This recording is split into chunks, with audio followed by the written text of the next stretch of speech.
Bonjour à toutes et à tous, bienvenue sur l'Union TV et l'Est Éclair TV pour un nouveau numéro du Rendez-vous de l'Info. Quel bilan pour l'édition 2021 du Festival mondial des théâtres de marionnettes à Charleville-Mézières? Les chiffres viennent de tomber, on en parle dans quelques instants avec le directeur Pierre-Yves Charlois. On ira également dans l'Aube où l'état déplorable du canal de Bernières fait enrager les élus. Mais tout de suite, voici un résumé complet de l'actualité.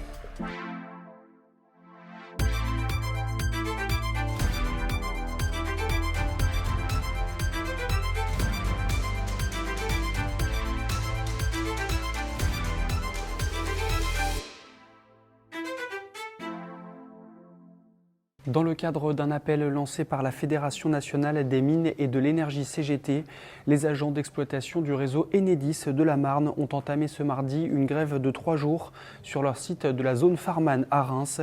Parmi leurs revendications, une augmentation des salaires en raison de l'inflation.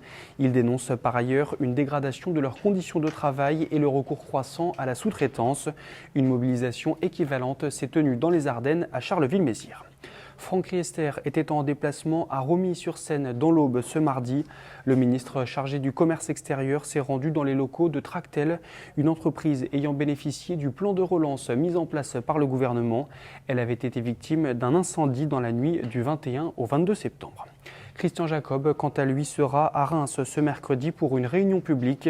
Le député de la 4e circonscription de Seine-et-Marne et président des Républicains viendra renouveler son soutien à Valérie Pécresse, candidate à l'élection présidentielle. Si vous êtes intéressé, rendez-vous salle des Phéniciens à partir de 19h.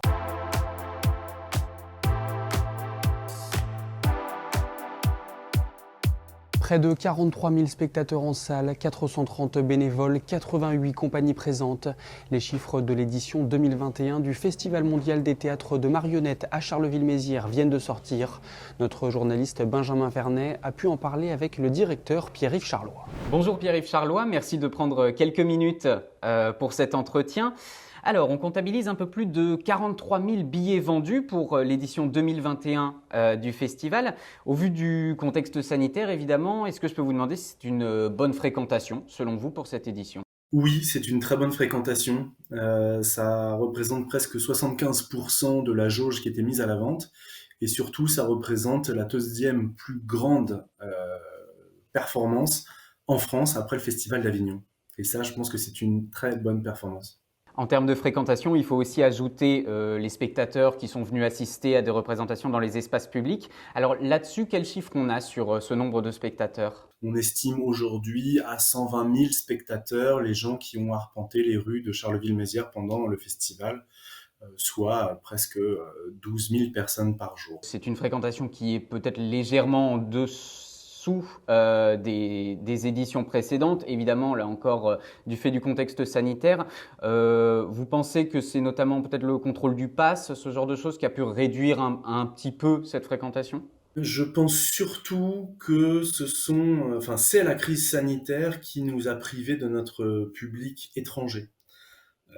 C'est surtout ça qu'on observe. C'est-à-dire que oui, on fait moins 15 points par rapport à 2019. C'est-à-dire qu'en absolu, on est bien.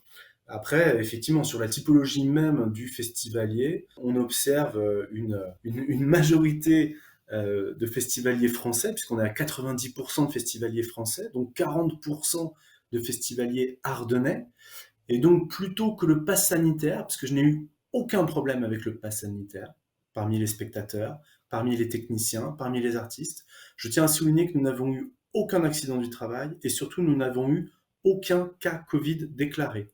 C'est important de le souligner parce que s'il y avait eu un cluster à Charleville-Mézières à cause du festival, on l'aurait dit.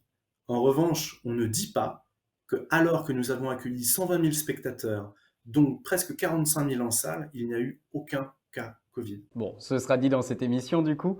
Avant le festival, à l'ouverture du festival, vous aviez dit notamment que vous aviez fait le choix de recentrer la programmation sur une programmation plutôt européenne, là encore du fait du contexte sanitaire.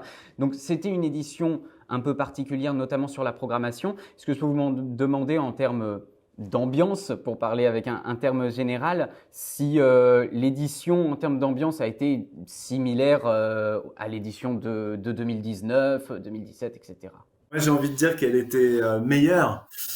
Pourquoi? Parce qu'on a eu du soleil pendant 10 jours, alors qu'en 2019, on avait eu une météo épouvantable. Donc, ne serait-ce que parce que le soleil était au rendez-vous, voilà, l'ambiance était absolument géniale. Le fait qu'on sorte de 18 mois de confinement et de privation fait que tout le monde a été au rendez-vous et tout le monde avait envie de se retrouver, de faire la fête et c'était absolument incroyable. Oui, j'ai fait le choix de recentrer la programmation sur une programmation européenne parce que je savais qu'avec la crise sanitaire, il serait difficile pour les artistes du monde entier de venir nous rejoindre. Pour autant, on a eu des Iraniens, on a eu des Russes, on a eu des Indiens, on a eu des Israéliens, on a eu des Chiliens. Enfin, je veux dire, ces gens-là étaient là. Oui, on a moins entendu parler. Charleville était moins polyglotte que d'habitude, mais je pense que l'ambiance était très très festive, voire plus festive que d'habitude.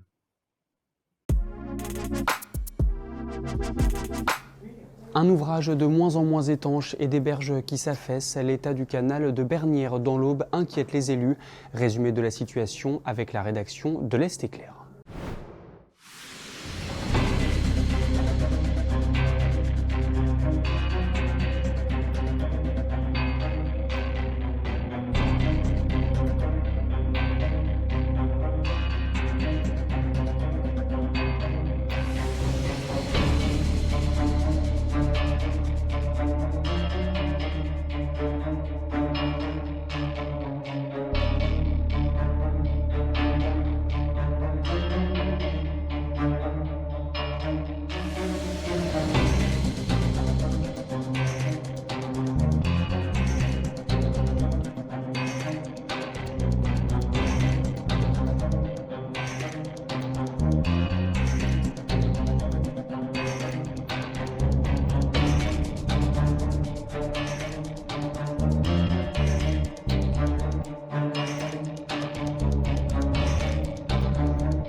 C'est la fin de cette édition. Je vous retrouve ce mercredi à partir de 18h pour un nouveau numéro du Rendez-vous de l'info. Et d'ici là, l'actualité se poursuit sur le site de l'Union et celui de l'Est Éclair.